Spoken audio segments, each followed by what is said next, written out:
Just want to let you all know there are spoilers in this review. Hey y'all, my name is Sarah and I just love to talk about movies. My love for movies is well known by my friends, but I felt the need to expand on that and create a whole YouTube channel where I mostly talk about movies. Movies that I love, movies that I thought were kind of meh, movies that I wish had a sequel. And today I wanted to talk about A Haunting in Venice. If you are new, then you may not know that I also have a movie blog, and I did write a post about Death on the Nile, but I have also seen Murder on the Orient Express. All of the remakes of these Agatha Christie books typically have the same elements. Huge star-studded ensemble casts, fabulous luxurious locations, and really dramatic cat and mouse thriller kinds of storylines. And A Haunting in Venice is no exception, only it's a little spooky-ooky. With these massive, big budget types of films, sometimes they're a hit or miss, especially when it comes to murder mystery whodunit types of films. So in A Haunting in Venice, Detective Poirot, who is a renowned investigator of all kinds of crimes, not just murder, he's not just like homicide, stuff like that, but like missing persons, or he's called in when traditional investigative methods fail and people are looking for answers or they need help. And he's like renowned throughout the world for being that guy. He has retired and he spends his time in his garden as a kind of one-man show. He goes shopping in the plaza. He has a very settled routine that is interrupted by a longtime friend of his who wrote a series of very popular books that were based on him, one of her characters. So she comes a knocking with a proposal to debunk a famed psychic that will be in Vienna on that very night, Halloween night, and will be performing a seance in a creepy old castle, basically. And would he like to join? It's an opportunity for him to exercise his methods of investigation and to have a little fun, or so he thinks. So they go to this creepy old house that has a sad history. We learn that tragedies have happened there, but the latest tragedy is especially sad. A very famous singer and her daughter moved into this house. So she grew up there. She was there since she was a little kid. Her and her mom living there together. Everything is great until she is broken up with by her fiance, at which point she starts to unravel emotionally and mentally, until one day she takes her own life by jumping off of the balcony. The rumor is that she was murdered by the ghosts of children that were locked inside the house during the war because the nurses and doctors could not take care of them. This whole story is set in like the 1950s after World War II. So there are a lot of references to like pre-war, post-war, that kind of thing, where everybody was during both of those phases. Not only is the party being held at a creepy old house where all these tragedies occurred, but it's also going to be happening after a party for a bunch of orphan children that are staying at a local convent. I believe it's been converted to an orphanage. There are kids running around in these creepy period costumes, like having fun, but doing a lot of like traditional Halloween kind of games, bobbing for apples, playing hide and seek. There's candy everywhere. We're introduced to his friend, the authoress. We get to know his bodyguard, who was a former police officer. As we move through the home, we meet the hostess, who is the singer, struck by tragedy. And we get to meet her friend, who was a doctor, and his son, who is very precocious for a child of his age, reading a book of poetry by Edgar Allan Poe during this party. and the housekeeper who's sort of keeping an eye on everything. We get to meet our cast. And then as the night goes on, as the party sort of comes to an end, the medium appears, everything starts to settle down, the kids are, taken out, they set up for the seance. The setup of this particular seance was different than other ones that I've seen in movies, which I really liked. Instead of there being a table and like a Ouija board or something where multiple people are touching something at the same time, she's sitting in the center and everyone is facing her with her hands up like this, and there's a typewriter in the room. And as her fingers move, guided by the spirits, a key is typed on the typewriter. Very interesting and spooky. Of course, Poirot is not fooled for an instant and debunks the entire thing. The medium's methods are debunked, but there were still some questionable activities that happened around the house. Things appear to be moved around, doors open, a chandelier fell without warning, so it's still creepy and super quiet, and there's a storm that's building outside. After she is debunked and her and Poirot are alone and get to have a conversation together, which was very creepy and weird, she puts her mask on him and her cape and kind of sends him off to, as she says, have a little fun. He decides to bob for apples, and that's when somebody tries to kill him. As he's recovering from that, the medium is killed, and that's when things get real. So we have the main detective, Hercule Poirot, the mournful Rowena Drake, the smart aleck authoress, Ariadne, the doctor who is only known as like Mr. Ferrier. We have the medium, Joyce Reynolds, the trophy husband, Maxime, Joyce's assistant, Desdemona, her other assistant, Nicholas, the housekeeper, Olga Semenoff, the bodyguard, Vitale. So immediately Poirot goes into lockdown mode. He's like, nobody move. We are gonna try to recreate where everyone was when the murder happened.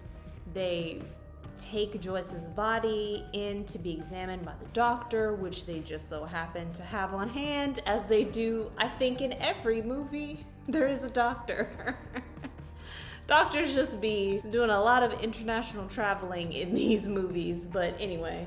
So he starts trying to connect the dots for how this could have happened with everyone there and everyone accounted for when he starts to experience some inexplicable things. He starts to see things that other people don't see, hear things that others can't hear, and is shaken by those things as they are interfering with his ability to stay calm and rational and be the Hercule Poirot that everybody knows. Tempers are flaring, everybody's pointing the finger at everybody else for motive. The storm becomes so intense that they can't leave, so they're trapped in the house together. Eventually, Poirot finds a clue that leads him into the basement, where he finds evidence of the children that were rumored to have been locked in the building during the war, and that's why there have been so many tragedies there. The spirits of these children, taken so soon and unfairly, have been causing mayhem and mischief by haunting those who are still remaining in the house.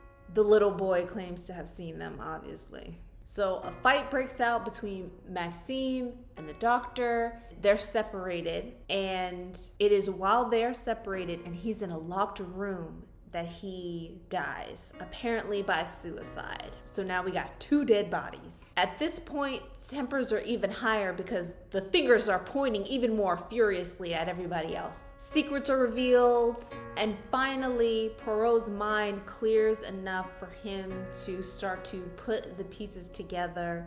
A chance accident leads him to a clue, which leads him to another clue, and he's able to finally put the pieces together and reveal the killer, who is Rowena, the mother. In typical Poirot fashion, he makes his accusation. He provides evidence. He links event after event together, and eventually she confesses she didn't mean to kill her. What she had been doing was poisoning her. Very elaborately, I must say. For weeks, driving her more and more insane so that she would be dependent on her, after convincing her that her fiance didn't want to marry her and wanted to break up with her. And unfortunately, the method of poison that she used was by infusing a chemical with honey.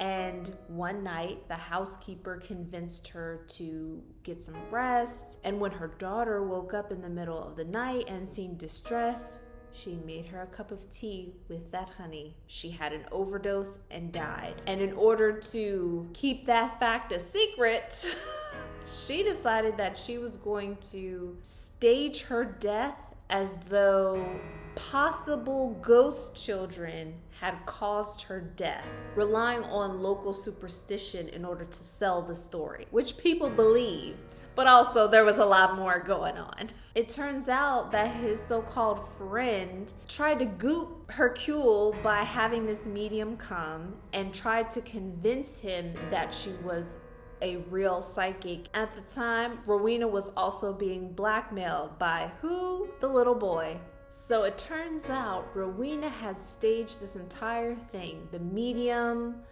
everybody coming, in order to flush out who her blackmailer was, who quote unquote knew the truth about what happened to her daughter, so that she could kill them too, I guess, because that's just the thing she does now.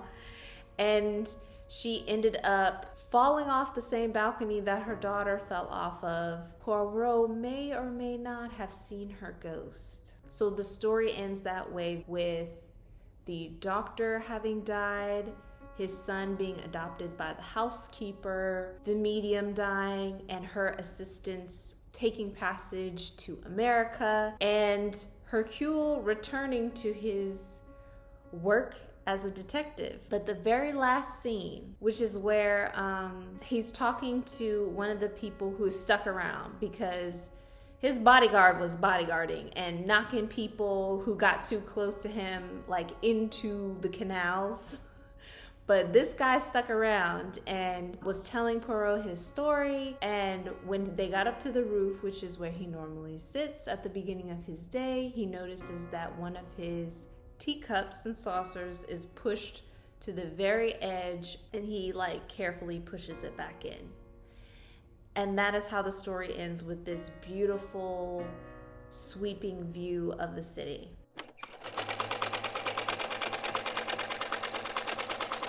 I love these movies in general because of the location and the fact that it's a period piece. So I love like costume, interior design. The production quality is always out of this world, but for this one in particular, it was very, very well done. Now that death on the Nile, them trying to like CGI everything about Egypt and the Nile was a bit much to do. Really, it was like just stay on the boat. But in this one, they kept it very tight. If you guys know what I mean. The cinematography in this film was much better than in the previous film. They really went back to more classic horror movie style of cinematography, where you got these like great angles and you've got these scenes where the camera is right here focused on someone's face as they're experiencing like terror or distress or confusion. You get a very clear idea that the mansion is massive and has all of these like twisting tunnels and staircases and hallways. Even though the cast is very large and everybody seems at some points to be running around, kind of like Scooby-Doo. That's what it reminded me of, where you have, not in a comedic way, but where you have all these people, like somebody running up the stairs, somebody running down the stairs, somebody turning a corner, somebody coming out from a corner. It was very energetic in that way. The house felt very real, big, grand, but also creepy and imposing, but like an actual full space where you have a music room, a drawing room, a living area, like a library, bedrooms. I love the fact that it's mostly candlelight. Again, going back to those like classic horror movies where everybody's lit here and the flickering of the candlelight creating like dancing shadows, especially when you're trying to add in these kind of supernatural elements, taking certain things down, like lighting, for example, and having everything be strictly like candlelight, flickering light, added a kind of hushed, telling ghost stories around the fire kind of vibe to it that I really liked. Some characters stood out more than others. In ensemble cast like this, I need everybody to be a statement character, if you know what I mean. If this is our ensemble cast, then I need everybody to have like a weird, tragic, connecting backstory. I think Ariadne seems to stand out in my mind the most because she talked a lot. She talked real fast. She had very strong opinions about a lot of different things, and she was one of the main characters. Hercule, we know because there's 2 other movies with him in it. Characters like the Doctor, other than his like mental instability, he just kind of faded into the background. We don't really know much about like, was he married? Is this a child out of wedlock?